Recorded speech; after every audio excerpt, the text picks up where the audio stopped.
Europeans captured some of the slaves physically using guns. 2, they worked with some black people to capture other Africans, because those people, they corrupted their conscience. There were other Africans called slave raiders, like armed robbers of Nam. When Europeans came, they quickly identified those people in society. They gave them guns, whiskey, sugar, sardine, second-hand clothing, smoking pipes. And their system of trade was battered. So they forced the robbers to accept their goods because there wasn't money to pay for. The robbers will organize themselves into groups like the army. They'll go and raid villages, capture some people, bring them to the Europeans in exchange for what they gave them. Some of the black people were told that they were taking them to Europe for good living. They accepted it. But the last one that brought majority was ethnic conflicts, intertribal wars. And we have to know from today that before the white men came to Africa in 1471, which was the Portuguese, it was nothing like Ghana or Nigeria or Burkina Faso. Then we had kingdoms, we had empires, African states, and we were governed by kings and queens. So it wasn't only Europe that have kings and queens. No, we have kings and queens in Africa. We were governed by kings and queens. For that matter, Africans fight each other by boundary just to expand their territory. Sometimes they fight over a piece of land they perceive to be rich of gold or any natural resource. But before Europeans came, the kings and queens would go to wars with weapons like bows and arrows that they manufacture locally. When they go to war with these things, after a long fight, one tribe will lose the war. The losers will be taken as domestic slaves. Those people, to large extent, they had some amount of freedom. They could marry, raise free children. They could acquire property. Later, they were integrated into the family system. They were not kept in buildings like these ones. They were also not taken to Europe and America permanently. They were free people in society. And I believe that system of slavery has been with human since time immemorial. In ancient Rome, Egypt, that kind of thing. Let me give you an example.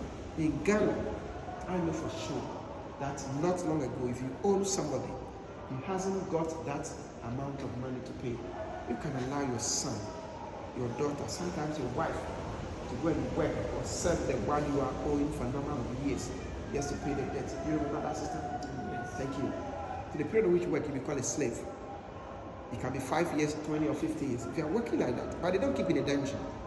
If you are working like that and you are a woman and you are beautiful, with a good character, then somebody from the master's family should get married to you.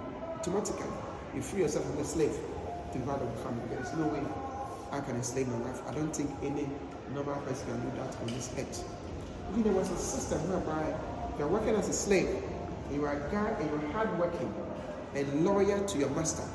The master can entrust his property into your hand. So in case the master is dead, you rise to be the head of the family. So from zero to hero. Before the white men came, we had this system across Africa. When they got to our land, situation changed. Immediately, they capitalized on the African system. They introduced guns to the chiefs. The guns were brought to replace the then bows and arrows. We know the power of the gun. They added the whiskey, sugar, sardine, tobacco. And this was given to the kings and queens, who were the leaders at the time, and they were to pay, but the system was battered. And they convinced the leaders that they need the guns to protect themselves. Use the guns to fight the other tribes, take everything. And when the guns get to the chiefs, they will organize their people, use their weapons to go and fight the other people, other tribes. So there were conflict among the tribes. So the more they go to the war, the end result was to get prisoners of war in exchange for European goods as slaves. This was the system 500 years ago. If you look at what is happening globally in the 21st century, brothers and sisters, let's be frank to ourselves. What has really changed? That's my question to you today. Has something changed? Are you sure? There you are.